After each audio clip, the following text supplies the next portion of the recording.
তোমাদের লজ্জা লাগে না? এই খাম্পাতারের হাতে তোমরা দেশ তুলে দিতে চাচ্ছ, যে তার মরা দেহ নিয়ে ব্যবসা শুরু করে দিয়েছে। আমরা কি ঘাস খাই? হসপিটালের মধ্যে কি আমরা গরুর ঘাস খাই? হ্যাঁ, ঘোড়ার ঘাস খাই?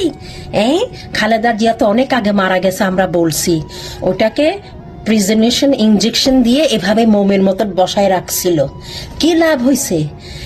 কখন যে মারা গেছে, এই মরদেহ নিয়ে তোমরা ব্যবসা শুরু করে দিছো। এটা গুনাহ হবে না? এটা গুনাহ হবে না? তোমরা গুনার কাজ করো নাই? একটা মরদেহকে ইনজেকশন দিয়ে টাটকা রাখার জন্য মোমের মতন করে রাখছো, মানুষকে ধোকা দিতেছিলা। এটা তো অনেক আগে সে মারা গেছে।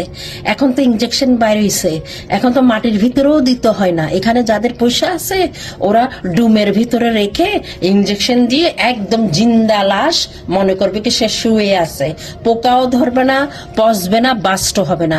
কিন্তু এখন ওরা কি করছে, খালেদা জিয়ার মৃত্যুটা ওরা বাস করতে হয়েছে, কারণ এটা আর কতদিন এভাবে ওপেনলি ইনজেকশন দিয়ে রাখা হবে? এটা বাস্ট হয়ে আতরে বুতরে ছড়ি পড়তো।